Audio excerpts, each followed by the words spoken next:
Me to listings की बात करते हैं तो मी टू लिस्टिंग्स के अंदर ये होता है कि आप ज़्यादातर ऐसी आइटम्स के अंदर हाथ डालते हैं जो कि यूएस में ही बनी हैं या ब्रांड नेम एटलीस्ट अमेरिका का ही है, यूएस का ही कोई ब्रांड है, तो वो ऑलरेडी उसके पास हर किस्म के सर्टिफिकेशंस हैं, उस ब्रांड के पास हर किस्म के लाइसेंसेस हैं, हर किस्म की अप्रूवल मौजूद है।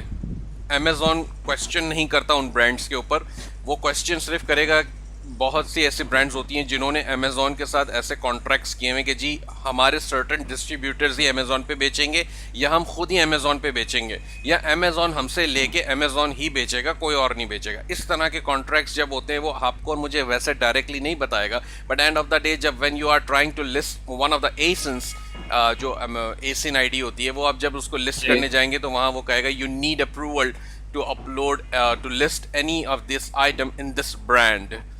फॉर एग्जांपल ब्रांड है रबरमेड है, तो रबरमेड की बहुत सारी किचन वेयर की आइटम्स आती हैं। फॉर एग्जांपल किचन वेयर नहीं, वो स्टोरेज बिन्स आते हैं, इसके बहुत सारे जार्स आते हैं, डिफरेंट किस्म के रबरमेड की और भी आइटम्स आती हैं और बहुत पॉपुलर भी है, उसकी क्वालिटी भी बहुत अच्छी होती है। लेकिन अगर आप उसको लिस्ट करने जाएंगे तो वो आपसे पहले कहेगा you need approval in this brand.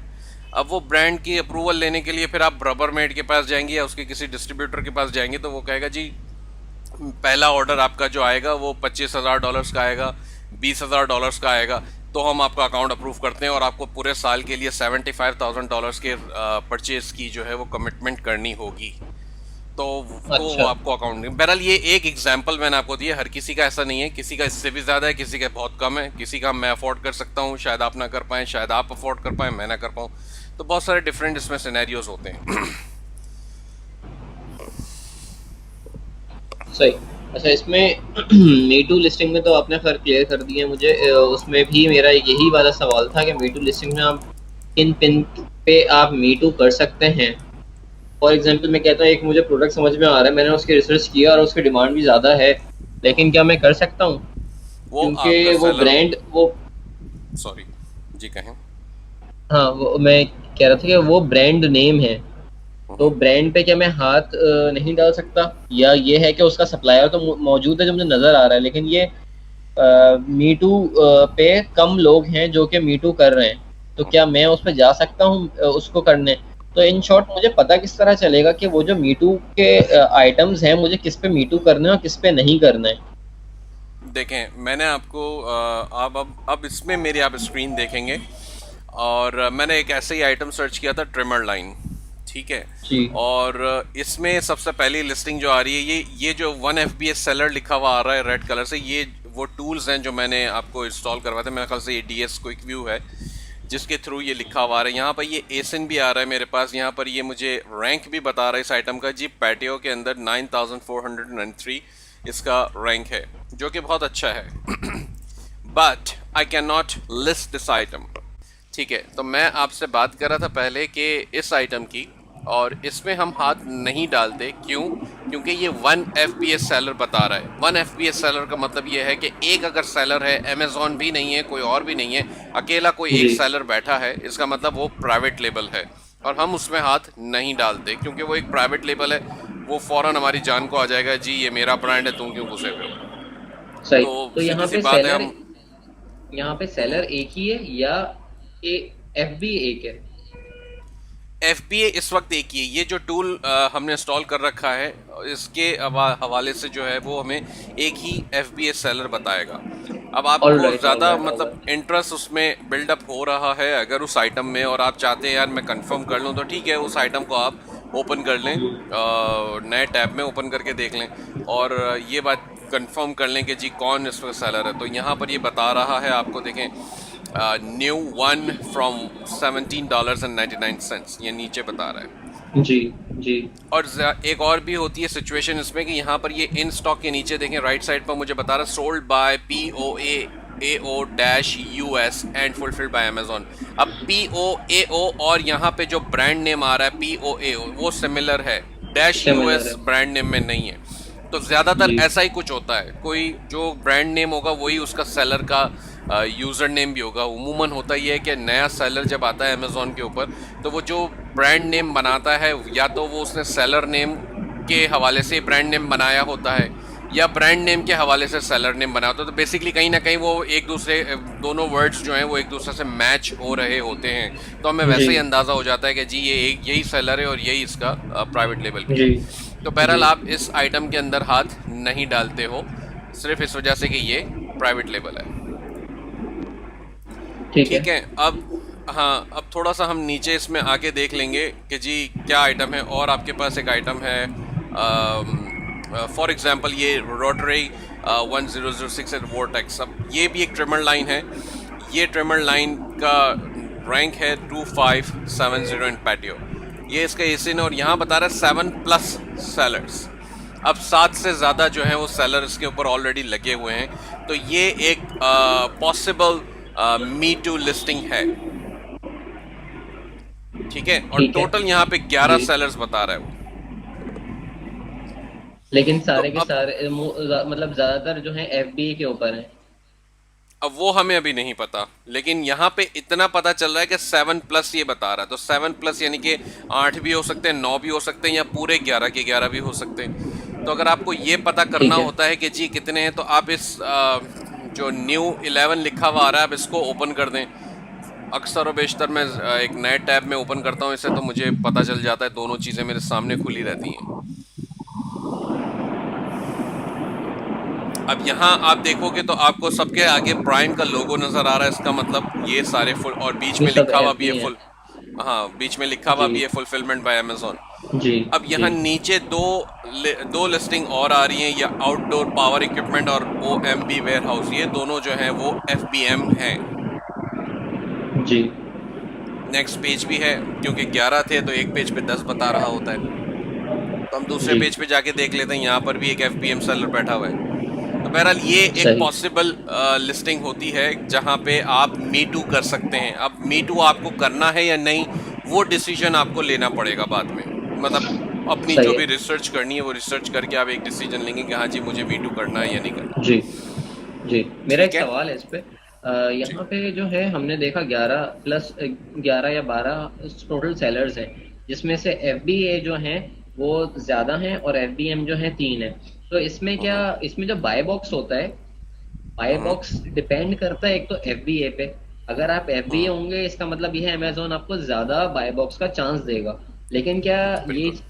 ये ये भी डिपेंडेंट है कि जितने ज्यादा सेलर्स होंगे उतना बाय बॉक्स आपके पास कम रहेगा। वो जितने ज़्यादा सेलर्स होते हैं वो एक्चुअली ज़्यादा सेलर इसलिए होते हैं कि उसका रैंक बहुत अच्छा होता है उस आइटम का। अब जितना ज़्यादा अच्छा रैंक होगा उतना, उसका मतलब ये कि आइटम उतनी ज़्यादा पॉपुलर है अमेज़ॉन पे। अब जितनी ज़्यादा पॉपुलर होगी उसके ऊपर उतने ज़्यादा सेलर्स भी होंगे। तो अब सही। एक तो आइटम हमने कोई जो है क्राइ फॉर, जी जी जी, आप बताएं। आप करें, सवाल करें, अपना कोई मसला नहीं है। तो क्या हमने कोई क्राइटेरिया बनाया हुआ है कि फॉर एग्जांपल हम कहते हैं अगर तो ये एक प्रोडक्ट है मीटू का मुझे करने जा रहा हूँ, तो मैं ये चेक करूंगा कि मेरे पास कम से कम 15 सेलर्स तो होने चाहिए। 15 से अगर ज्यादा होते हैं, 20 होते हैं, 25 होते हैं, 40 होते हैं, तो मैं उसको नहीं छेड़ूंगा क्योंकि उसमें ऑलरेडी बहुत कंपटीशन है। हम्म तो कोई क्राइटेरिया है इसका? क्राइटेरिया इस तरह मैं जो पर्सनली देखता हूँ वो इस तरह देखता हूँ कि उस प्रोडक्ट की सेल्स कितनी है पर डे लेवल पे। अब अगर मुझे कहा जा रहा है, दिखाया जा रहा है कि जी इस आइटम के ऊपर 40 सेलर्स हैं फॉर एग्जांपल, और 40 FBA के सेलर्स हैं पूरे, और वो आइटम की पर जी डे की सेल जो है वो 20 या 25 आ रही है या 15 आ रही है, तो मुझे ये पता है कि जी इन 40 में से मुझे 2 या 3 दिन में एक सेल मिलेगी। अब 2 या 3 दिन जी में एक सेल जब मुझे मिलेगी तो मुझे ये देखना होगा कि जी आया मुझे इतना प्रॉफिट हो रहा है। अब मुझे इतना प्रॉफिट हो रहा है कि जी 2 दिन में मुझे या 3 दिन में एक सेल मिलती है। अमेज़ॉन नॉर्मली 15 दिन में आपको पैसे देता है। शुरू में नए जी अकाउंट होंगे तो 28 डेज लगा देगा, लेकिन उसके बाद जब रेगुलर हो जाता है तो फिर 15 दिन होते हैं। अब 15 दिन के हिसाब से मैं कैलकुलेट कर रहा होता हूँ कि जी 15 दिन में मुझे कितनी सेल्स मिलेगी। तो मैं देखूंगा 3 के हिसाब से मुझे तो 5 ही सेल्स मिलेगी। 5 सेल्स के अंदर मेरा क्या होना है। अब ऑन दी अदर हैंड हम ये देखते हैं कि जी सप्लायर से 5 पीसेस परचेज अगर हम करें और हम इसको भिजवा दें और उसकी कैलकुलेशन करें कि कितना प्रॉफिट मिल रहा है। जी ठीक है, 5 पीस के अंदर अगर फॉर एग्जांपल ये $14 की 14.95 की आइटम बिक रही है, अब अगर मुझे ये सोर्स करते वक्त मुझे ये कहीं से $9 की मिल जाती है, मुझे 1 या $1.5 इसके ऊपर प्रॉफिट मिल जाता है, तो मैं कहूँगा जी ठीक है, let's take a chance. 5 pieces उठाओ और 15 दिन के लिए इसको वहाँ रख दो। 5 पीसेस के मतलब 15 दिन के लिए मैंने इन्वेस्टमेंट कर दी, रिटर्न के अंदर मुझे अगर 10% मिल रहा है तो मैं कहूँगा जी ठीक है। ये मेरी सोच है, मैं ये नहीं कह रहा कि ऐसा कोई रूल है।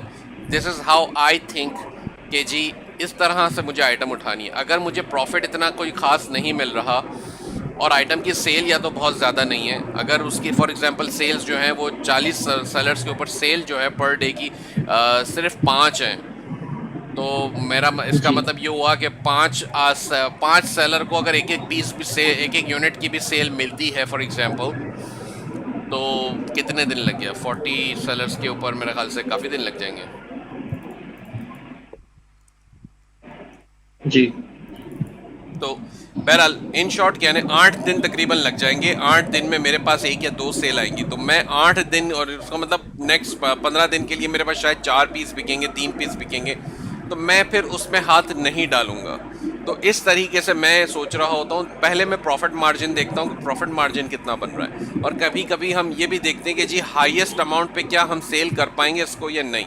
अब यहाँ पर आप देखो 17.99 में भी लेकर बैठा है एक बंदा, इसका नाम जी है मेजर ग्राइंड, और ये फुलफिलमेंट बैठा हुआ है। लेकिन इसके ऊपर 17.99 के लिहाज से मुझे सोचना चाहिए या नहीं सोचना चाहिए, वो मैं आपको फिर नेक्स्ट स्टेप में बताऊंगा, क्योंकि उसके लिए मैं एक और टूल यूज़ करूंगा। मैं थोड़ा सा प्रोडक्ट को चेक करूंगा मज़ीद एडिशनल इसकी डिटेल में जाके।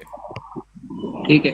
अच्छा, ये आपका नंबर ऑफ सेल उस आइटम की इस तरह पता चलनी कि वो बहुत कॉम्पिटिटिव और बहुत हाई रैंकिंग प्रोडक्ट है।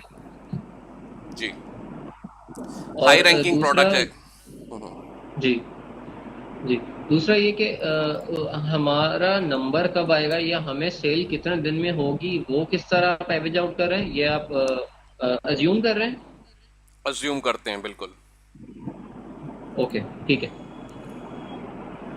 अब जैसे यहाँ पर आपने देखा फॉर एग्जांपल इसका रैंक है 2570 पैटियो में, ठीक है।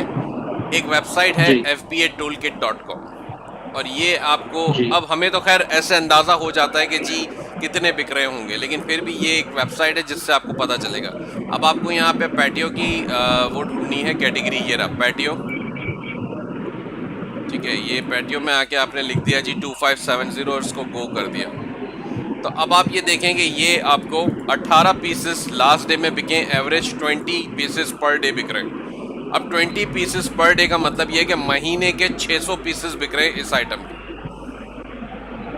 अब आप इसको ये कैलकुलेट करेंगे जी, इसके अंदर 8 सेलर बैठे हैं FBA के और 3 सेलर बैठे हैं FBM के, जो कि वैसे ही FBA से ज़्यादा प्राइसेस लगाकर बैठे हैं, तो उनके चांसेस लेस देन 10% है FBA बाय बॉक्स मिलने के, बल्कि सही। शायद है ही नहीं। तो मैं इसको कैलकुलेट करूंगा 600 पीसेस को डिवाइड्स इनटू 30, तो ये आपका 20 पीसेस पर डे आ गया, डिवाइड्स इनटू 8। तो अगर एक बंदे को 2 से 3 सेल एवरेज की पर डे मिलनी चाहिए। अब पर डे नहीं मिलती तो दैट्स नॉट अ प्रॉब्लम। होता क्या है कि ये 3 सेल हो सकता है किसी एक बंदे को 6 सेल मिल गई हो, 5 सेल मिल गई हो, दूसरे बंदे को 2-3 सेल मिली हो, तीसरे बंदे को एक भी ना मिली हो। अब वो तीसरे बंदे को अगले दिन जो है वो 3-4 सेल मिल गई हो, और जिसको 6 सेल पहले बंदे को 6 सेल मिल गई थी, उसको शायद 3 मिले या 2 मिले। लेकिन इसके अंदर जी इसके अंदर बहुत सारी चीज़ें फैक्टर भी कर रही होती हैं। आपके प्राइस क्या हैं, आपका सेलर परफॉर्मेंस कैसी है, आपको ये भी देखना होता है। ऐसा नहीं होता कि मतलब आपने अगर सबसे लोएस्ट प्राइस लगा दिया तभी आपको सेल मिलना शुरू हो जाएगी। अब जैसे ये नया बंदा बैठा हुआ है, जस्ट लॉन्च्ड, और इसने भी यहाँ पे लगाया, तो अब इसको सेल मिलना शुरू उस वक्त हो सकती है जब इसके प्राइसेस दूसरों के मुकाबले में सबसे कम हो। लेकिन फिर भी डिपेंड करता है कि यहाँ पर कौन बैठा। अब फॉर एग्जांपल यहाँ पे हो सकता है जैसे ये 100% वाला बैठा हुआ है, मोर पार्ट्स में, ठीक है। अब 100% वाला बैठा है, इसके आप फीडबैक देखें, नंबर ऑफ टोटल रेटिंग्स आ रही है 42,300 प्लस। जी अब इतनी ज़्यादा रेटिंग्स, नंबर ऑफ रेटिंग्स लेने के बाद 100% पॉजिटिव होना आसान बात नहीं होती है अमेज़ॉन पे। समझ रहे हैं आप बात? बड़ी बात है वो। ये जी आसान नहीं होता बिल्कुल। ये बहुत कम आपको ऐसे सप्लायर्स मिलेंगे, सेलर मिलेंगे। अब आप देख लो जितने भी बैठे हैं, अब ये 8400 रेटिंग लेकर बैठा है, लेकिन इसका 98% है, ये भी 98 है, ये भी 98, ये 94 है। ये एक बैठा हुआ है 100%, लेकिन इसके सिर्फ 407 रेटिंग है, जो कि कोई मुश्किल बात नहीं है। बाकी जो ये बंदा बैठा हुआ है ना, इसके पास जो मतलब जो इसके परफॉर्मेंस इस वक्त मैट्रिक्स नज़र आ रहे हैं, ये दूसरों के मुकाबले में बहुत अच्छे हैं। अब इसने प्राइस भी ज़्यादा लगाए हुए $16।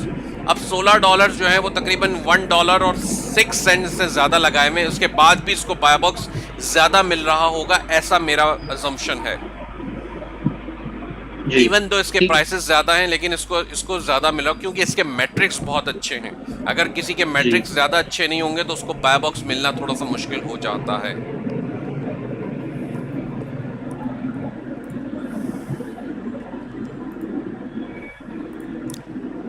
ठीक है, नेक्स्ट क्वेश्चन है आपका, या मैं आपको दूसरे टूल के बारे में बताऊं इसके? जी जी प्लीज, आप दूसरी के बारे में ठीक बताएं। ठीक है। अब यहाँ पर एक चीज़ और हम यूज़ कर रहे थे, जैसे आपने ये लिस्टिंग अब आपने ओपन कर ली है, आपने देखा जी 11 बंदे बैठे हैं, 14.95 का मिल रहा है। ये एक टूल हम यूज़ करते हैं, कीपा कहते हैं इसे। ये आपसे मैंने इंस्टॉल भी करवाया था, जी और कीपा आपको बहुत अच्छी इन्फॉर्मेशन देता है।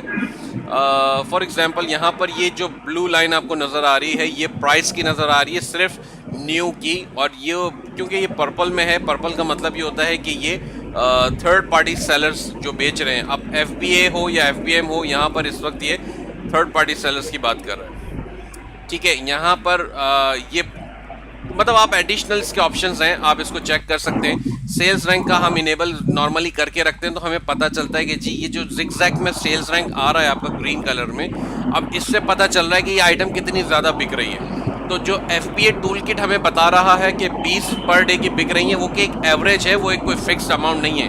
हो सकता है कि ये आइटम जो है 22, 23 या 25 पीसेस पर डे बिक रहे हो सकता है कि ये आइटम जो है वो 17-18 पीसेस पर डे बिक रहे हो। जी ठीक है, स्टैट्स के अंदर जो है वो आपको यहाँ बताता भी है कि जी इसका रैंक इस वक्त क्या है। इसका रैंक है इस वक्त 2570, जो हम पहले से जानते थे क्योंकि हमने पिछले पेज पे देख लिया था। अब यहाँ पर एक चीज़ और देखनी होती है कि अमेज़ॉन बैठा है या नहीं, या अमेज़ॉन आया था या नहीं, खुद बेच रहा था या नहीं। तो इस वक्त पता चल रहा है कि जी ये आइटम अमेज़ॉन नहीं बेच रहा, ये पिछले 3 महीने में। तो मैं इसको 1 ईयर कर देता हूँ। अब इसको मैं ईयर कर देता हूँ, तब भी पता चल रहा है कि जी अमेज़ॉन नहीं बैठा हुआ। ऑल कर देता हूँ, तब भी पता चलता है कि जी अमेज़ॉन नहीं बैठा। तो इस आइटम के ऊपर अमेज़ॉन है ही नहीं, सिरे से वो आया ही नहीं है, और इसका रैंक बहुत अच्छा है। अच्छा, एक और एग्जांपल के तौर पे आइटम हम यूज़ करके देख लेते हैं, ये वाली। अब ये भी ट्रिमर लाइन है, और यहाँ पर देखेंगे ये जो ऑरेंज लाइन आ रही है, जहाँ पे ऑरेंज ग्राफ आ रहा है, इसका मतलब इसमें अमेज़ॉन था, जबकि या बल्कि है। अब इसका भी 3 मंथ्स का ग्राफ दिखा रहा है। जब आप ईयर करते हैं तो यहाँ पे दिखा रहा है कि बीच में इतने अरसे में अमेज़ॉन मुसलसल स्टॉक लेकर बैठा था और बेच रहा था।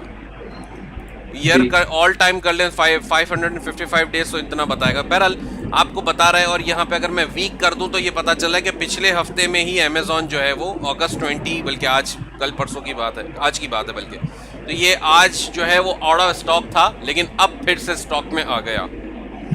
तो ये बहुत हमें हेल्प करता है कीपा का टूल यहाँ पर ये डिसाइड करने के लिए कि जी क्या हमें इस आइटम में हाथ डालना चाहिए या नहीं। अमेज़ॉन बेच रहा था, कितने में बेच रहा था? अमेज़ॉन हमें बता रहा है कि जी $19.97 के अंदर अमेज़ॉन बेच रहा था, और जबकि दूसरा आप देख रहे हो $19 सिर्फ बता रहा है। वो उसका मतलब ये है कि जो दूसरे सेलर्स हैं FBA के, वो $19 में बेच रहे हैं इस वक्त भी। लेकिन क्योंकि अमेज़ॉन ज़्यादा बड़ा सेलर है, तो हम लोग ये प्रेफर नहीं करेंगे कि हम वो प्रोडक्ट उठाएं जिसमें अमेज़ॉन ऑलरेडी हाथ डाला हो, ताकि हमारे चांसेस कम हो जाए। हाँ, लेकिन फिर भी कुछ ऐसी प्रोडक्ट्स होती हैं, जैसे फॉर एग्जांपल ये जो जिस वक्त हम जिसको देख रहे हैं, ये भी एक पॉसिबल अच्छी प्रोडक्ट है आपके लिए। क्यों? क्योंकि अमेज़ॉन बहुत फ्रीक्वेंटली उसका आना जाना लगा हुआ है। पिछले 3 महीने में आप देखो, पहले तो ये था ही नहीं, लेकिन फिर आया फिर गया। तो ये बारीक बारीक लाइनें जो आ रही हैं बीच में, तो इसका मतलब बहुत कम अरसे के लिए आता है फिर चला जाता है। तो ये पॉसिबल है कि ये इसका आना जाना लगा रहेगा, और जब ये जाता है आउट ऑफ स्टॉक, जाहिर सी बात है तब आप अपने प्राइस पे आइटम को बेच सकते हैं, बशर्ते कि वहाँ पे बेतहाशा सेलर्स ना हो। अब यहाँ पर 22 सेलर्स बैठे हैं इस आइटम के ऊपर, तो हम इसको भी देख लेते जी हैं कि जी FBA कितने हैं।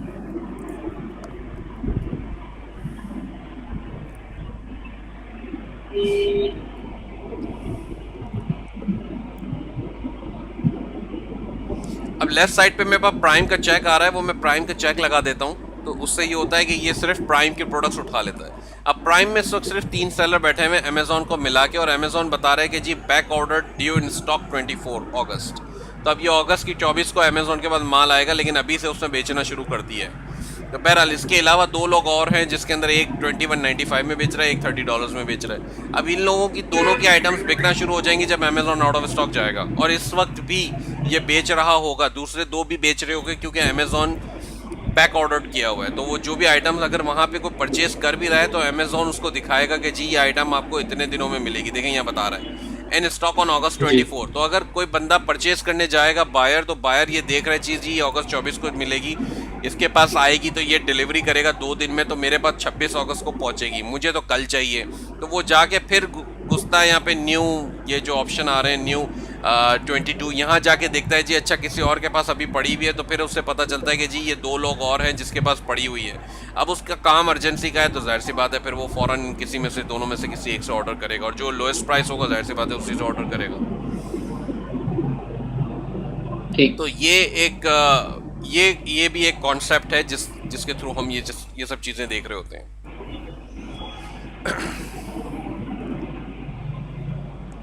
ठीक है, अब आपने कीपा देख लिया।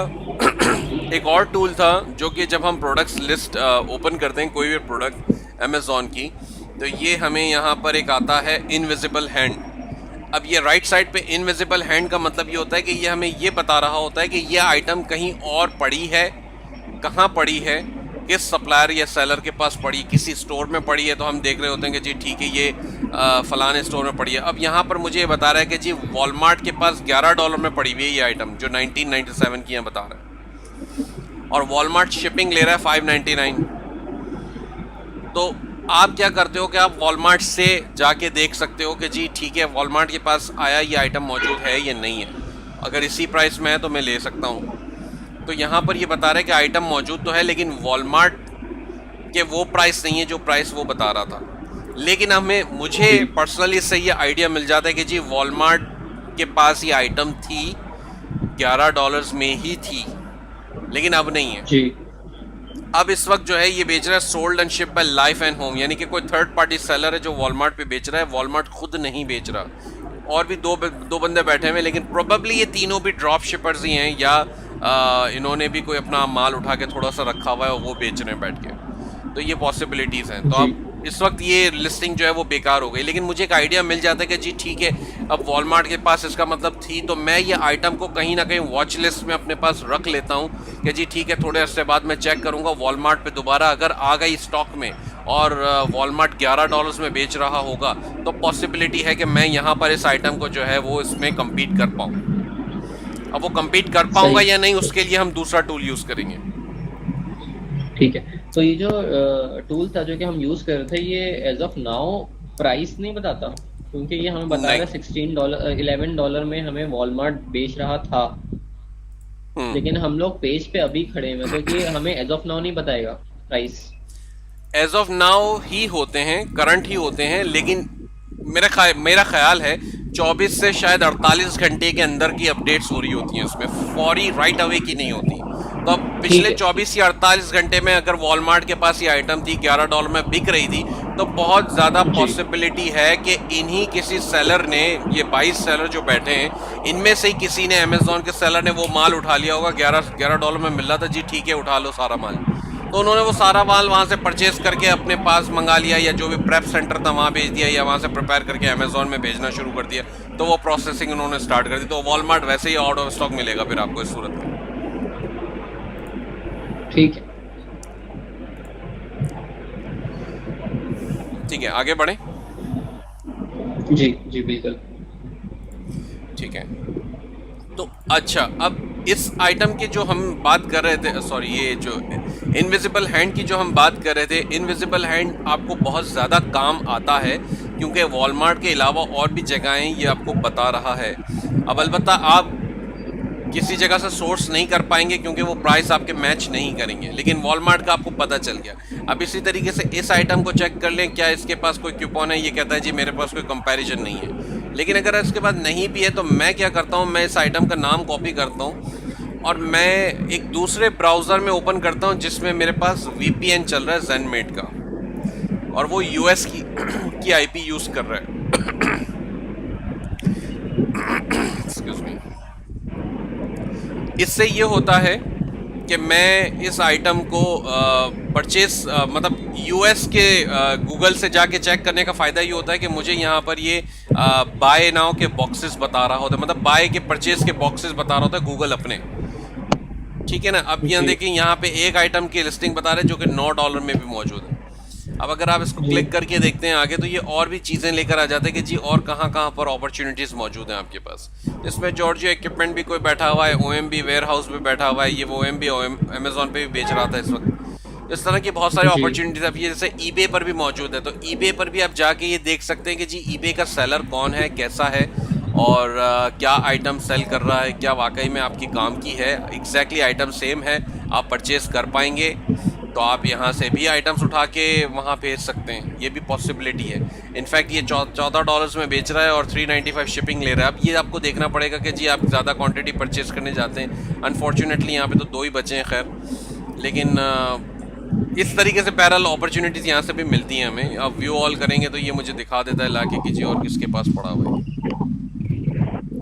तो ये एक एग्जाम्पल था कि अगर आपको यहाँ पे नहीं मिलता है कोई कंपैरिजन, तो आप फिर किस तरीके से नेक्स्ट स्टेप पे जाते हो और कहाँ पे देखते हो उसे। सही, ठीक है। ये इनविजिबल हैंड VPN के थ्रू किया मैंने वो स्क्रीन जो खोली थी गूगल की, यस हाँ, VPN के थ्रू की थी। अब ज़ेनमेट का या ओला का एक प्लगइन आता है, वो आप यूज़ कर लें। मैं तो खैर पेड वर्जन यूज़ करता हूँ ज़ेनमेट का, लेकिन इसका फ्री वर्जन भी है, आप चाहें तो वो इंस्टॉल कर लें और उससे भी ये चलता है सही। बस आपको तो सर्च करनी है और आइटम देखनी है कहाँ अवेलेबल है, सिंपल ऐसा है, इसमें कोई मसला नहीं है। ठीक है, ठीक है। नेक्स्ट हमारे पास था एक मैंने DS क्विक व्यू आपसे इंस्टॉल करवाया था प्लगइन। वो उसका एक फ़ायदा ये होता है कि ये जैसे स्क्रीन देखें, एडिशनल स्क्रीन मेरे पास आ जाती है हर प्रोडक्ट की। तो जब आप सर्च कर रहे होते हैं कोई आइटम, तो ये यहाँ पर हमें दिखा देता है कि जी आइटम का साइज़ क्या है, डायमेंशंस क्या हैं, इसका वेट क्या है, इसका एसिन क्या है, इसका मैन्युफैक्चरर कौन है, और मॉडल नंबर भी आ रहा है यहाँ पे। अब देखें WLM H98 आ रहा है, तो मोस्ट लाइकली WLM का मतलब होता है वॉलमार्ट। ये मेरा अजम्पशन है, मुझे एग्जैक्टली नहीं पता, लेकिन हो सकता है कुछ और भी हो, लेकिन ज़्यादातर लोग WLM यूज़ करते हैं वॉलमार्ट के लिए। लेकिन ये इस वक्त मॉडल नंबर के तौर पे यूज़ हो रहा है, SKU के तौर पे यूज़ नहीं हो रहा। तो बहरहाल ये एक अलग बात है। और इसके अंदर देखें, अब सोल्ड बाय अमेजोन बता रहा है, तो ये आइटम को आप ओपन करके देख सकते हैं क्या इसके ऊपर FBA सेलर या FBM सेलर मौजूद हैं। मेरे ख्याल से शायद नहीं होंगे, तभी ये बता नहीं रहा। एक मिनट देख लेते हैं।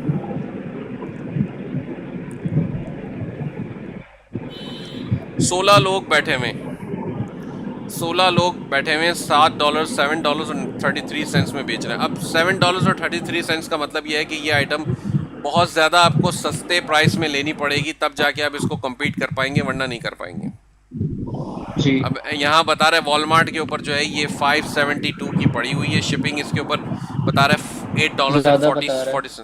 हाँ, तो वो शिपिंग जो 840 बता रहा है, इसका मतलब कोई थर्ड पार्टी सेलर ही है, क्योंकि वॉलमार्ट शिपिंग जो चार्ज करता है वो 599 चार्ज करता है, उससे ज़्यादा नहीं करता नॉर्मल केस में। और 599 भी अंडर $35 के ऑर्डर के ऊपर होती है, $35 से ऊपर का ऑर्डर के ऊपर शिपिंग फ्री हो जाती है। तो जब आप बेसिकली अगर आपको 572 की आइटम मिल रही होती है और वॉलमार्ट खुद ही सेल कर रहा होता 599 शिपिंग के साथ, तो आप ये आइटम पॉसिबली आपके लिए आइटम फ़ायदेमंद हो सकती थी, क्योंकि आपको शिपिंग नहीं देनी पड़ती। आप शायद 10 पीस, 5 पीस या 50 पीस कुछ भी उठाते तो जाहिर सी बात है ऑर्डर का अमाउंट बढ़ जाता।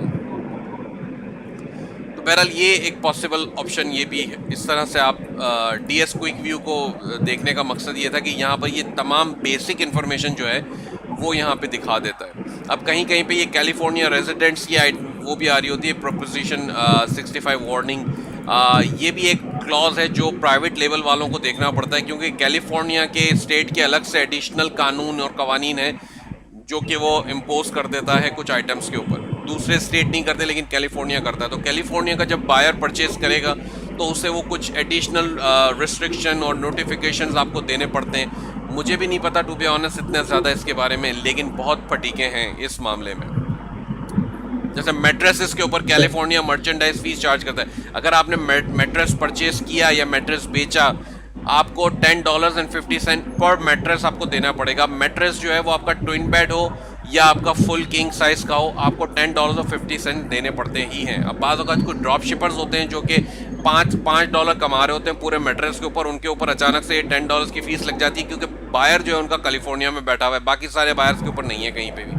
तो ये इस तरह के मसले भी बहरहाल क्लॉज जो है वो बीच में आ जाते हैं, जिसका आपको नॉलेज होनी चाहिए आपको। जी ठीक है। अब इसके अलावा एक और चीज़ मैं आपको बता देता हूँ। दो चीज़ें हम देखते हैं। फॉर एग्जांपल, अगर आप डिसाइड करते हैं कि जी मुझे एडिशनल डिटेल इसकी देखनी है इस प्रोडक्ट की और मुझे इसके अंदर एंटर होना है इस लिस्टिंग के ऊपर, तो अब मैं क्या करूँगा इस सूरत में। यहाँ पे दो टूल्स मेरे पास और हैं। एक है AMZ FBA कैलकुलेटर, जी जो कि मुझे ये बताएगा कि मेरी कॉस्ट क्या बनेगी, क्या प्रॉफिट बनेगा, तमाम चीज़ें आ जाती हैं। अभी आइटम बिक रही है 1495 की यहाँ पर, ठीक है। और यहाँ पे ये एस्टिमेटेड मंथली सेल्स भी बता रहा है 347, जिसके ऊपर मैं ज़्यादा ट्रस्ट नहीं करता। मैं ट्रस्ट FBA टूल किट के हवाले से करता हूँ, तो वो ज़्यादा मुझे एक्यूरेसी के करीब लगता है। अब यहाँ पे ये पूछता है जी प्रोडक्ट कॉस्ट क्या है आपकी। फॉर एग्जांपल, मैं अज्यूम करता हूँ मैं वॉलमार्ट से परचेस कर रहा था। अब वॉलमार्ट से परचेस कर रहा था $11 की, अगर अवेलेबल थी तो। शिपिंग कॉस्ट ये पूछता है कि वॉलमार्ट से आया, आपके प्रेप के ऊपर गया या प्रेप सर्विस से अमेज़ॉन FBA की तरफ जाएगा, तो वॉलमार्ट से उस जो भी टोटल इसके अंदर शिपिंग कॉस्ट लग रही होगी वो आप बताएं। हम इसको अप्रॉक्सीमेटली $1 अज्यूम करते हैं पर पाउंड के हवाले से। अब वॉलमार्ट जो है वो शिपिंग चार्ज नहीं करेगा मुझे, क्योंकि मैं $35 से ऊपर का ही ऑर्डर प्लेस करूंगा, तो मुझे वॉलमार्ट पे तो कोई शिपिंग नहीं देनी। अलबत्ता अब मेरी जो प्रेप सर्विस है वो प्रेप सर्विस जब प्रिपेयर करके भेजेगी अमेज़ॉन पे, तो अमेज़ॉन शिपिंग फीस लगाएगा। अब लोग ये कहते हैं कि जी 50 सेंट्स पर पाउंड के हिसाब से लग रही होती है अप्रॉक्सीमेटली, लेकिन जितना मैंने देखा है, जितने पिछले FBA मैंने परचेस किए हैं, सब में ज़्यादा ही लगी है। किसी के अंदर 70 सेंट्स का एवरेज आ रहा था, किसी में 90 सेंट्स का आ रहा था, किसी के अंदर $1.10 का एवरेज आ रहा था। तो मैं बाज़ औक़ात इसको $1 पे ही ले जाता हूँ। अब इसके अंदर एक और चीज़ भी है कि मेरी प्रेप सर्विस जो है वो मुझे 50 सेंट्स चार्ज करती है पर यूनिट, उसके ऊपर FNSKU लेबल लगाने का और सब तो भी थोड़ा बहुत इंस्पेक्शन करते हैं वो लोग। तो मैं इसको 1.5 कर देता हूँ यहाँ पर। तो अब मेरा मार्जिन इम्पैक्ट चला गया माइनस में। इस प्राइस के तहत 1495 के तहत मेरा मार्जिन चला गया प्रॉफिट माइनस में। 1495 को मैं चेंज करके 1899 कर देता हूँ तो भी मेरा मार्जिन माइनस में ही रहता है।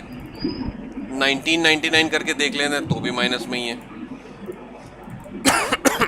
2499 करके देख लेते हैं, 2299 करके देख लेते हैं, तो जाके मुझे $2.31 बचते हैं इसमें। ये मेरा नेट प्रॉफिट बनेगा अप्रॉक्सीमेटली। जी ठीक है। इसमें जो टोटल FBA फी दिखा रहा है ये पर यूनिट अमेज़ॉन चार्ज करता है फॉर FBA इस प्रोडक्ट के। बिल्कुल जी। इसमें पिक पैक एंड शिप आता है कि शिपिंग करता है। ये प्रोडक्ट आपकी जब जाती है ना, तो अगर फॉर एग्जांपल आपने 50 पीस वॉलमार्ट से उठाए थे, वॉलमार्ट ने एक बड़े बॉक्स के अंदर तमाम 50 पीस डाले और आपकी तरफ शिप कर दिए, आपकी जो भी प्रेप सर्विस थी।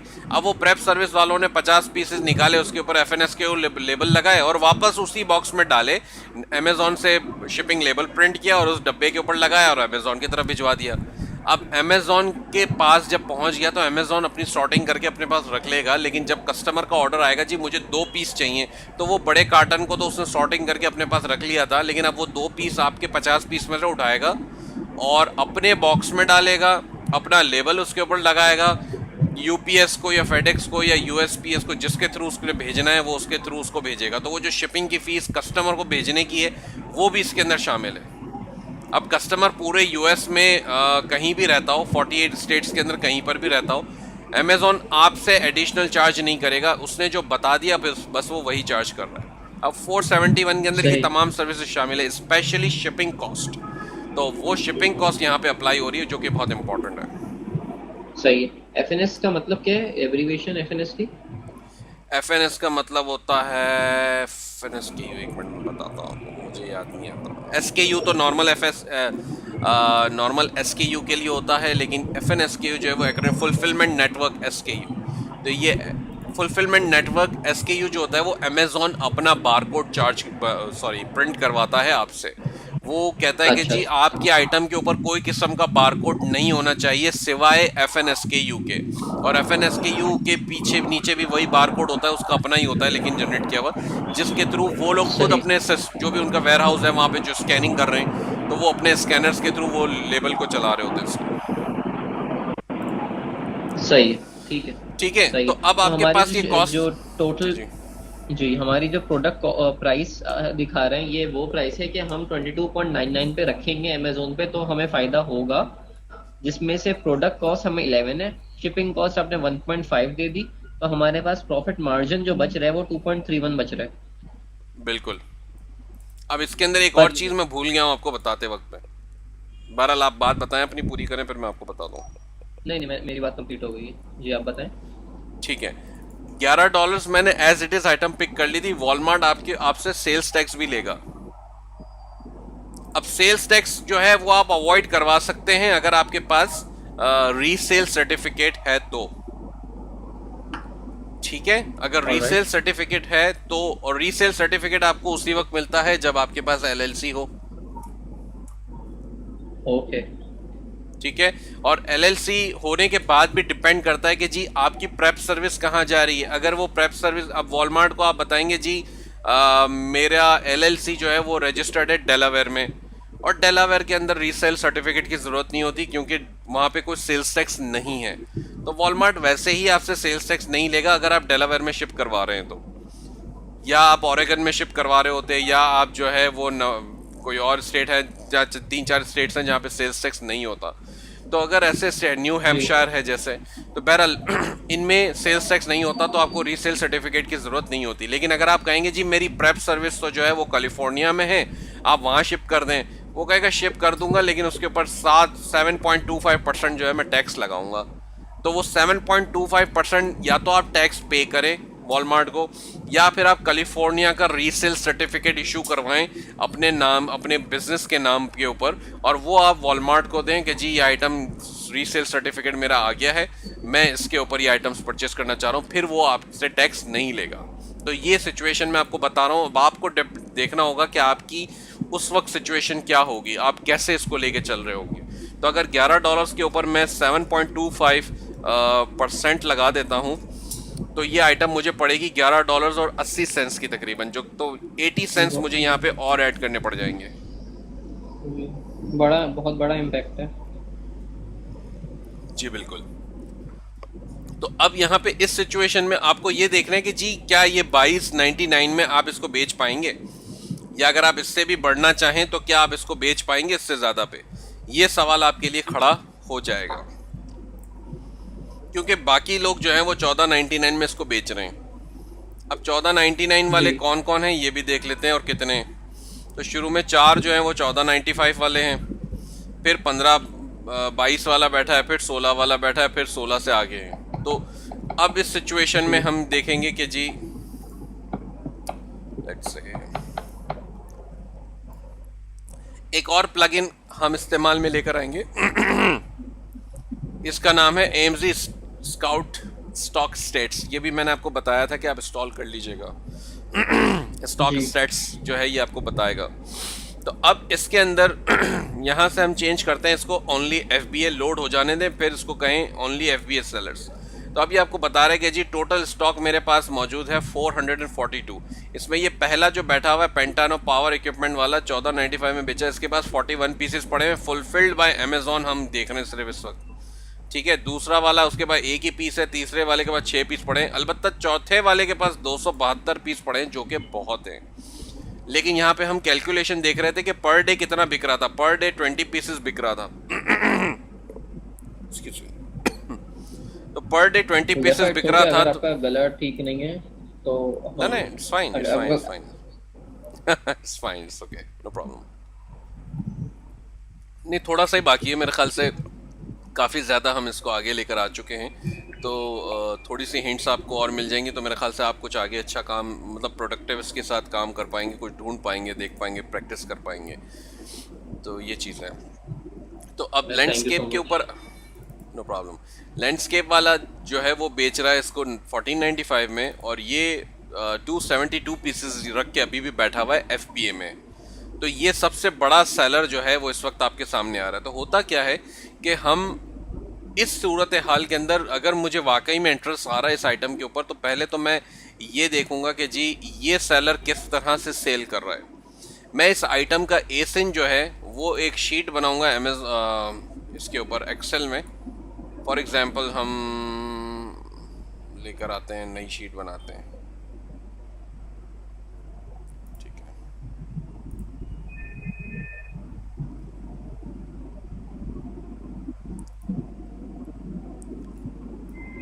ठीक है, तो फॉर एग्जांपल मैंने यहाँ पे एसिन अपने पास रख लिया, जो भी इसका एसिन है आइटम का।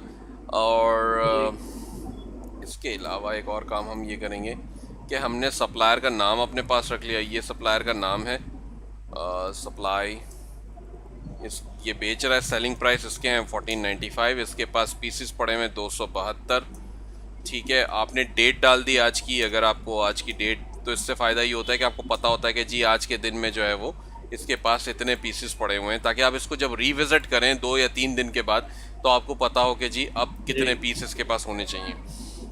कहने का मकसद मेरा ये था कि वॉच लिस्ट में इसको, जैसे एक तरीके से ये वॉच लिस्ट मैं बनाता हूँ, इस वॉच लिस्ट से फ़ायदा ये जी होता है कि जी मुझे पता चल रहा होता है कि ये सेलर जो है इस वक्त 4995 में लगा के 1495 में लगा के बैठा है, ये कितना बेच रहा है। और एक और तरीके से भी मैं वॉच लिस्ट लगाता हूँ कि जो महंगे तरीन सेलर हैं, जो 1799, जो महंगे तरीन से भी मुराद ये होती है कि जिसके पास जिसके प्राइसिंग सेंस बन रहे हो। ऐसा ना हो, कुछ सेलर ऐसे भी आपको मिलेंगे जो कि $15 के आइटम के ऊपर प्राइस लगा के बैठे होंगे $95, डायरेक्ट $95, आई मीन। तो वो सेलर सेंस नहीं बनाते, वो उनके साथ कोई मसला होता है, उन्होंने इस तरह के प्राइस रखे होते हैं, क्रेजी प्राइस हम जिसे कहते हैं।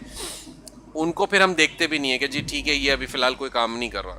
लेकिन ऐसे प्राइस हों जो कि बहुत ज़्यादा करीब करीब हों लेकिन ज़्यादा हों बाकियों से, तो उसको भी हम देखते हैं। जैसे अब ये मेजर ग्राइंड करके बैठा हुआ है, इसका 1795 प्राइस है, और ये भी 67 रख के बैठा हुआ है। 100% है, 407 इसके रेटिंग्स हैं।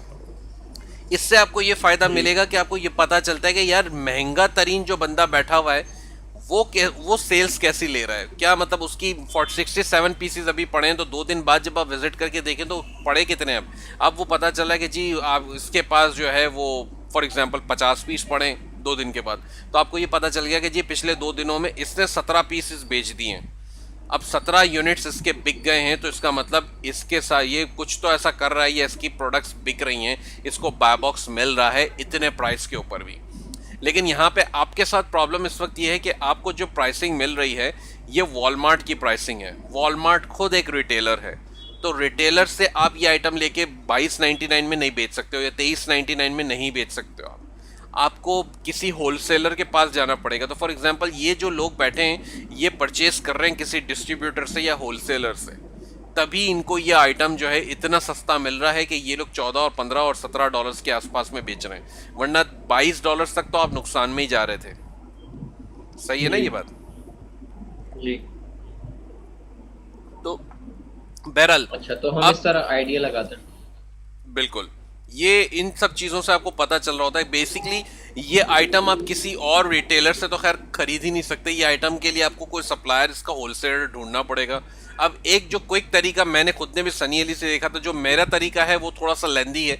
वो लेंदी इस तरह है कि मुझे उसके अंदर बहुत सारे और भी लोग मिल जाते हैं, लेकिन सनी अली का तरीका ये था कि वो डायरेक्ट ब्रांड मैन्युफैक्चरर को पकड़ता है।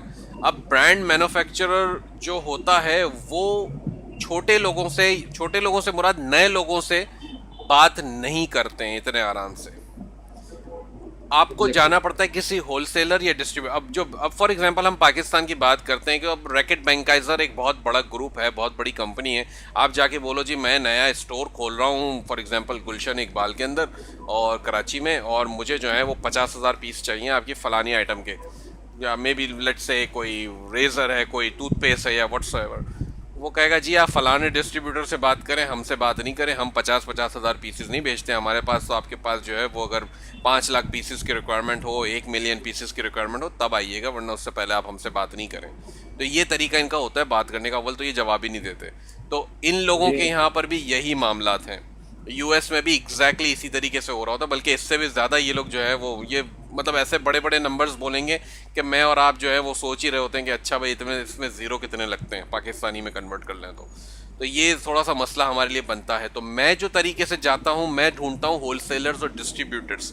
और होलसेलर्स और डिस्ट्रीब्यूटर्स को ढूंढने का मतलब ये होता है कि जब आप किसी एक डिस्ट्रीब्यूटर को पकड़ेंगे तो उस डिस्ट्रीब्यूटर के पास इस ब्रांड के अलावा और भी ब्रांड्स आपको मिल जाते हैं। कोई एक डिस्ट्रीब्यूटर जो होता है ना, वो एक ही ब्रांड को लेके नहीं बैठा होता। डिस्ट्रीब्यूटर के पास उमूमन बहुत सारे और भी ब्रांड्स होते हैं। तो अगर वो इससे फायदा हो डिस्ट्रीब्यूटर के जाता है पास, बिल्कुल। बिल्कुल एग्जैक्टली बहुत अच्छा फायदा होता है।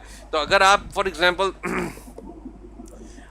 यहाँ पर आ जाएं, मैं आपसे बता रहा हूँ कि जी for example cobalt trimmer line distributor for example, तो ये आपको पहले तो लेकर आ जाता है lowe's.com, एक वेबसाइट है, ये बहुत बड़ा यूएस का एक रिटेलर है। अब कोबाल्ट का मुझे पहले से पता है, इसलिए मैं आपको सिर्फ बता देता हूँ कि कोबाल्ट जी लोज का ही ब्रांड है। तो आपको इसका कोई होलसेलर नहीं मिलेगा, और लोज जो है वो रिटेलर है, होलसेलर नहीं है। तो कोई आइटम आपको जो है वो लोस की मिलेगी, कोई नहीं मिलेगी, और जो मिलेगी वो रिटेल प्राइस में मिल रही होगी। तो अमेजोन भी उसी प्राइस में बेच रहा होगा, जबकि अमेजोन जाहिर सी बात है खुद एक बहुत बड़ा जाइंट है, वो लोस से जो है मतलब एक डिफरेंट प्राइसिंग के ऊपर आइटम्स परचेस कर रहा होगा, जो कि मैं और आप नहीं कर पाएंगे फौरी तौर पे। लेकिन आपको अगर होलसेलर चाहिए, for example wholesalers for in USA, हमें या होलसेलर्स चाइना से मिल सकते हैं, और क्या हम प्रेफर करेंगे? नहीं, चाइना के होलसेलर्स का कोई फ़ायदा नहीं होता, क्योंकि ब्रांड नेम जो यूएस के हैं, तो वो ब्रांड जिसका है आपको उसी की ऑथेंटिक आइटम्स बेचनी होंगी ना। आप चाइना के आइटम थोड़ी बेचेंगे किसी और के ब्रांड पे। अगर मैं आपको कहूँ कि जी मैं अच्छा आपको जिलेट का रेज़र बेच रहा हूँ, तो आप मुझसे कहोगे जी ठीक है जिलेट के मुझे 5 रेज़र दे दें, और जब मैं आपको रेज़र भेजूँ और आप पैकेट खोल के देखें तो उसके अंदर से चाइना के रेज़र निकले, तो आपको कैसा लगेगा? सही। तो तो हम हम ये अभी वो आइटम्स खाली देखेंगे जो कि यूएसए के अंदर उनका अपना ब्रांड है, और वो अपने ही विद इन यूएस में ही सेल आउट होती हैं, तो उनके वो होलसेलर्स हम देख रहे हैं। जी, मी टू लिस्टिंग्स का पर्पस ही होता है। मी टू लिस्टिंग्स के ऊपर आप चाइना की आइटम नहीं बेच रहे होते। मी टू लिस्टिंग्स के ऊपर आप चाइना के आइटम्स, मैं तो कम से कम हाथ नहीं डालता। अभी मैंने एक दो दिन पहले, शायद कल परसों में ही, सनी अली की एक पोस्ट पड़ी थी जिसमें उन्होंने बताया था कि जी मैं चाइना से भी कुछ चाइना के रिटेल सेलर्स जो हैं उनको पकड़ के कुछ उनके भी मतलब मी टू करूँगा उनके साथ। तो वो मैं बताऊँगा, मुझे नहीं पता वो कैसे करवाएगा, क्योंकि मैंने कभी हाथ नहीं डाला। मैं प्रेफर भी नहीं करता टू बी ऑनेस्ट हाथ डालना। चाइनीज़ आइटम्स का कोई दीन ईमान नहीं होता। पहले तो एक बात समझें कि चाइनीज़ आइटम के ऊपर वो फ़ोटो आपको दिखाएंगे जी, ये फॉर एग्जांपल ये जिलेट का रेज़र है। अब आपने कहा जी ठीक है 50 पीस भेज दो, तो 50 पीस जब आपने मंगवाए, डब्बा खुला, तो उसके ऊपर जिलेट जो है वो उसने मार्कर से लिखा हुआ था, पता चला, या उसने जो है वो स्टिकर लगा दिया था जिलेट का। आप क्या करोगे? आपने उठा के माल ऑल द वे यूएस भेज दिया, कस्टमर के पास पहुंच गया या अमेजोन के पास पहुंच गया, और वो ऑथेंटिक नहीं है, या उसकी वो क्वालिटी नहीं है, या उसने टाइम लगा दिया एक्सेस, या शिपिंग के अंदर खुदा ना खासा कोई मसला पैदा हो गया, क्योंकि शिपिंग बहुत लंबी है ना, बीच में टाइम बहुत ज़्यादा आ रहा है। तो चाइना से ऑल द वे ठीक है। आइटम उठ के यूएस जा रहा है, तो बहुत लंबा टाइम निकलता है। तो बहरहाल मैं चल- प्रेफर नहीं करता। अलबत्ता वो वीडियो जब आएगी उसकी, सनी अली की, तो आप देखिए, मैं भी देखूंगा। हो सकता है कि शायद कोई नया रास्ता इसके अंदर निकल आए, तो फिर हम उसके बारे में बस उस वक्त बात करेंगे। जी तो अब यहाँ पर होलसेलर्स को आप देखें तो यहाँ पे काफ़ी सारे लोग आपको नज़र आ जाएंगे। जैसे ये fgmarket.com एक नज़र आ रहा है। ये FG मार्केट का नाम मैंने आपको इसलिए भी बताया कि मैं इसको देख चुका हूँ पहले भी, और ये एक बड़ा ग्रुप है, डिस्ट्रीब्यूटर है, और इसके पास बहुत सारी आइटम्स हैं। तो आप इसको भी देख सकते हैं। यहाँ पर एक और आ रहा है मेडफोर्ड, ये कोई बड़ा नाम लग रहा है। तो ये मेडफोर्ड यूएसए जो है, इसके यूटेंसिल्स हैं। तो इसके अंदर बहुत सारे हैं, तो मैं इस तरह ढूंढता हूँ।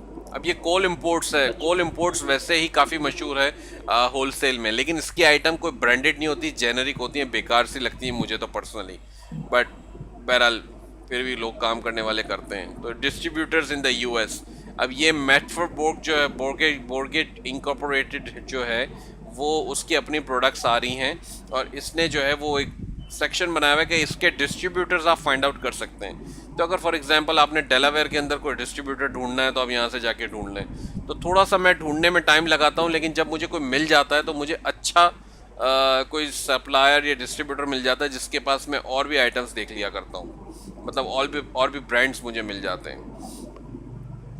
तो हम ठीक है। गूगल पे इस तरह देखते हैं। वो सनी अली का जो तरीका था वो भी मैं आपको क्विकली एक दफ़ा बता देता हूँ।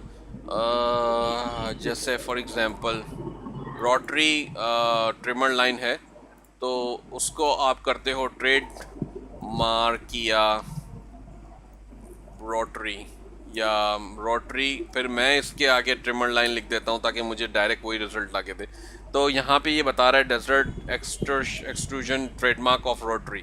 तो ये डेजर्ट एक्सट्रूजन करके कोई कंपनी है जिसका ये ब्रांड है rotary, non metal grass and wheat trimmer line, ठीक है ना। तो ये प्रोडक्ट सॉरी, तो ये वाला जो बैठा है बंदा, इसका ये ब्रांड है और डेजर्ट एक्सट्रूजन। अब आपको डेजर्ट एक्सट्रूजन जो है वो फाइंड आउट करना पड़ेगा कि ये बंदा क्या ये डायरेक्ट हमें अकाउंट दे देगा या नहीं, और नहीं तो इसके डिस्ट्रीब्यूटर कौन है। तो मैं इस तरह लिखता हूँ सही। Desert extrusion wholesale. तो अब यहाँ पे ये कहीं ना कहीं कोई इन्फॉर्मेशन ऐसी आ जाएगी कि जी ठीक है, इसका कोई होलसेलर मिल जाए हमें, या इसका कोई डिस्ट्रीब्यूटर पता चल जाए। अगर एंड ऑफ द डे हमें कुछ भी नहीं मिलता ये सब सर्च करने से, तो मैं क्या करता हूँ, मैं जी। कॉन्टैक्ट पे जाके इनको डायरेक्ट एक मेल कर देता हूँ। वो मैं लिखता हूँ एक बात कि जी हम इस तरह सेलर हैं और हम आइटम्स परचेज करना चाहते हैं, क्या आप हम आपसे डायरेक्ट अकाउंट बनवा सकते हैं, अगर नहीं तो आपका कोई डिस्ट्रीब्यूटर्स हैं तो आप उनका रेफरेंस दे दें। तो नॉर्मली ये लोग जवाब दे देते हैं। हाँ, अलबत्ता आपको टाइम लगता है, एक दिन का या कुछ आवर्स के अंदर ये लोग जवाब देंगे, या अगले दिन जवाब देंगे। दिन में आप कर रहे हैं तो ये रात को जवाब देंगे। तो बहरहाल जवाब इनसे मिल जाता है, और वो जवाब जब मिलता है तो उसमें ये इन्फॉर्मेशन दे देते हैं कि जी हमारे डिस्ट्रीब्यूटर फलाने हैं, हमारे फलाने फलाने डिस्ट्रीब्यूटर्स हैं। अगर इसने 4 डिस्ट्रीब्यूटर के भी नाम लिख के दे दिए तो आपकी तो मतलब समझ लें बेहतरीन काम हो गया। आपने उन 4 डिस्ट्रीब्यूटर से कांटेक्ट करना है, वो बताना है कि जी ये मेरी एलएलसी है, मैं ये आइटम्स परचेज करना चाहता हूँ, या मैं इस तरह का। वो फिर आपसे सारी डॉक्यूमेंटेशन लेते हैं, डिटेल्स लेते हैं, और वो आपका अकाउंट ओपन कर देते हैं। कुछ डिस्ट्रीब्यूटर कहेंगे जी हमारी फ़लानी कंडीशन है, आपको जो है मिनिमम पहला ऑर्डर जो है वो मिनिमम $5000 का प्लेस करना होगा, 10,000 का करना होगा। कुछ कहेंगे हमारी कोई मिनिमम रिक्वायरमेंट नहीं है, आपको जो है वो डॉक्यूमेंट्स देने पड़ेंगे, जब हम वेरीफाई कर लेंगे तो हम आपका अकाउंट ओपन कर देंगे। तो ये सिचुएशन आती है होलसेल के अंदर। अलबत्ता जब आपके अकाउंट्स ओपन हो जाते हैं तो आपको फ़ायदा ये होता है कि जी ठीक है, अब यहाँ से अब आप ऑर्डर प्लेस कर सकते हैं, आपको रेट्स बहुत अच्छे मिलते हैं। जैसे फॉर एग्जांपल इस आइटम का रेट $11 आपको वॉलमार्ट दे रहा था, तो अब आप सोचेंगे कि आपको डिस्ट्रीब्यूटर से आप परचेज करेंगे तो यही आइटम शायद आपको $6 या $7 का मिल जाएगा। जब आपके पास $6 या $7 में ये आइटम आ रहा होगा, तो फिर आप आराम से इनसे, ये जो $14-15 वाले या $16 वाले लोग हैं, इनसे आराम से कम्पीट कर पाएंगे, बहुत आराम से कर पाएंगे। सही। तो आपको ठीक। क्या मीटू लिस्टिंग्स में मीटू के लिए जाने के लिए आपको एलएलसी बनानी ज़रूरी है? ज़रूरी तो नहीं है, लेकिन आई अज्यूम कि इस सिचुएशन में बनानी शायद ज़रूरी हो, क्योंकि जब आप डिस्ट्रीब्यूटर से कांटेक्ट करेंगे तो वो ऑब्वियसली आपको इन्फॉर्मेशन बिल्कुल प्रोवाइड करनी पड़ेगी। बिल्कुल, उसके लिए ज़रूरी होती है। अगर आप ड्रॉप शिपिंग कर रहे होते हैं अमेज़ॉन पे तो फिर आपको ज़रूरत नहीं होती, क्योंकि ड्रॉप शिपिंग में आप आइटम किसी और रिटेलर से उठा के आप अमेज़ॉन के कस्टमर को डायरेक्ट भिजवा दिया करते हैं, और उस सूरत हाल के अंदर जो है फिर आपको वो रिटेलर, क्योंकि वो आपको बायर अज्यूम कर रहा है, वो आपको उसको नहीं पता कि आप रीसेल कर रहे हैं। और पता चल भी जाता है तो भी ठीक है, वो खामोश है तो कोई बात नहीं। तो वो रीसेलरशिप वहाँ पे आपने लगाई हुई अपनी, तो दैट्स फाइन, मतलब वो आइटम डायरेक्ट रिटेलर से आपने परचेज करके भेज दी, उसमें आपको प्रॉफिट मार्जिन आपका कम होता है। अब जाहिर सी बात है, अगर वॉलमार्ट पे फॉर एग्जांपल $11 का था, आप उठा के उसको बेच, आपको 599 शिपिंग भी देनी पड़ती, तो 11 के ऊपर टैक्स भी लग रहा था, 11.80, फिर $6 एडिशनल, तो तकरीबन 17.80 की तो आपको पड़ जाती। तो आप अमेज़ॉन पे बेचते, 15% अमेज़ॉन कमीशन भी ले लेता, तब जाके आप उसको मतलब उस वक्त भी आप उसको 22-23 की FBM में बेचते, तब आपको शायद $1 या $1.5 प्रॉफिट मिलता। और फिर वो ड्रॉप शिपिंग है। ड्रॉप शिपिंग का मतलब अमेज़ॉन की तरफ से जो है प्रिटी मच प्रोहिबिटेड है, अलाउ नहीं करता है, स्पेशली किसी और रिटेलर से आप परचेस करके दें, क्योंकि वॉलमार्ट और ये सब दूसरे जो रिटेलर्स होते हैं वो अपने, वॉलमार्ट तो खैर इनवॉइस नहीं डालता, उसका एक तरीका है, लेकिन फिर भी वो अपना बॉक्स यूज़ करेगा। अगर उसके अपने इन हाउस से आइटम जा रही है, तो वेयर हाउस से, अपने खुद के वेयर हाउस से जा रही है, तो वो बॉक्स अपना यूज़ करेगा, तो कस्टमर को पता वैसे ही चल जाता है कि जी आइटम वॉलमार्ट से आया है। ठीक है, तो सही। ये एक सिचुएशन है। ठीक है जी, तो ये ठीक है। AMZ कैलकुलेटर है, और ये स्टैट्स था जो कि इसलिए मैं यूज़ करता हूँ कि हमें पता चल जाए कि जी किसके पास कितना स्टॉक है, और उसके हिसाब से फिर हम वॉच लिस्ट अपनी बना सकें कि जी अगर मुझे इसको देखना है, वॉच करना है इस आइटम को, तो मैं वॉच कर सकूँगा जी ये सेलर कितने में बेच रहे हैं। आप कोई सवाल करना चाह रहे थे? जी, मैं सवाल तो करना चाह रहा था, लेकिन हम अगर डिटेल में दोबारा जाएंगे उसकी, तो फिर आपको बहुत टाइम लग जाएगा। आपने नहीं नहीं, कोई जो था बात नहीं, वैसे ही इट्स बहुत फाइन। टाइम जो है मैंने आपका ले लिए। अरे इट्स फाइन, कोई बात नहीं, सवाल आप मेरा सवाल पूछें। सवाल ये था मेरा कि ट्रिमर लाइन, जो हम टूल्स की जो डिटेल है वो तो मुझे समझ में आ गई, जो कि सेकंड स्टेप है कि हमने इन डेप्थ नॉलेज एक प्रोडक्ट की किस तरह निकालना है in order to make a decision कि इसको हमें मीटू करना है कि नहीं करना है। राइट। ये तो टूल्स के थ्रू हमने देख लिया, लेकिन जो फर्स्ट स्टेप था कि हम ट्रिमर लाइन हम पे हम गए थे, तो कोई इस तरह का है कि कोई टूल है इस तरह का, या हम खुद ही ट्रेंड्स देख रहे होंगे, अमेजोन ट्रेंड्स या गूगल ट्रेंड्स के आजकल क्या प्रोडक्ट चल रहा है जो कि विद इन यूएसए हो, और जो कि वो उसके सप्लायर्स विद इन यूएसए हमें मिल जाएं। तो क्या इस तरह का कोई हम प्लान बनाते हैं? जो सबके अलग, आई एज्यूम सबके अलग अलग मेथड्स तो बहुत होंगे, आप क्या फॉलो करते हैं इसमें? देखें, इसमें 2-3 तरीके आप यूज़ कर सकते हैं। मैं बाज़ औक़ात हम जो है किसी और सेलर को पकड़ लेते हैं। अब फॉर एग्ज़ाम्पल आपने देखा जी, लेट्स से ये वाली आइटम उठा लेते हैं, इसमें सेलर ज़्यादा थे, तो आपने ये आइटम देख ली कि जी ठीक है, हम इसमें आ गए। अब इसके सेलर कौन कौन है? अब इसका पहला सेलर है, ये तो 19,000, 1,93,000 रेटिंग लेकर बैठा है। इसका मतलब ये कोई छोटा सेलर तो नहीं है, ये बहुत पुराना मतलब जाइंट है। अब जैसे फॉर एग्जांपल ये है CCH प्रोडक्ट्स, इसकी 1800 रेटिंग्स है, तो इसका मतलब ये कोई बहुत पुराना नहीं है, शायद ये 2-1 साल से काम कर रहा है ये अमेज़ॉन पे इस सेलर में। ये मेरा अजम्पशन है। अब जैसे ये लाइफ एंड होम है, ये कोई बहुत बड़ा सेलर है, 4,06,000 इसकी रेटिंग्स है, और हो सकता है लाइफ एंड होम इसकी कोई अपनी बाकायदा कंपनी होगी, बहुत बड़ी कंपनी होगी जिसकी वेबसाइट होगी, ये वेबसाइट से भी सेल कर रहा होगा, जैसे दूसरी वेबसाइट होती हैं ओवर स्टॉक वगैरह, तो इस तरह से कोई इसकी वेबसाइट हो। तो बहरहाल मैं उसको नहीं छेड़ता, मैं जाता हूँ फिर ऐसे कोई छोटे सेलर्स के ऊपर, जैसे फॉर एग्जांपल इसके 1800 हैं, अगर कोई और मिल जाए, जैसे ये 2800 है, और भी पेजेस हैं, तो अगर आप सिंपली इस सेलर के ऊपर चले जाएं, CCH प्रोडक्ट्स के ऊपर, जी, इसके पास यहाँ पर आ रहा है प्रोडक्ट्स का सेक्शन। अब इसमें आप आ जाएं, तो अब देखें ये बेच क्या रहा है। अब ये रायो भी बेच रहा है, इसकी भी ट्रिमर लाइंस हैं इसके पास, ठीक है। अब इसकी सारी प्रोडक्ट्स आपके पास आ गई। यहाँ पर ये कह रहा है कि जी 1 to 24 ऑफ 70 रिजल्ट्स, तो ये 70 रिजल्ट यानी कि इसके पास 70 प्रोडक्ट्स जो हैं ये लगा के बैठा है। अब इसके अंदर ये FBA कर रहा है या FBM कर रहा है, ये इस वक्त मुझे नहीं पता, लेकिन ये 70 प्रोडक्ट्स लगा के बैठा है, तो 70 लगा के बैठा है, और 1800 के करीब इसके पास रेटिंग थी, तो मोस्ट लाइकली मेरा अजम्पशन ये होगा कि ये सारी FBA ही कर रहा होगा, ये FBM में नहीं है या ड्रॉप शिपिंग में नहीं है, ठीक है। तो अब इसकी आइटम आप उठा लें, ये आपके पास सारी आइटम्स नज़र आ रही होंगी आपको।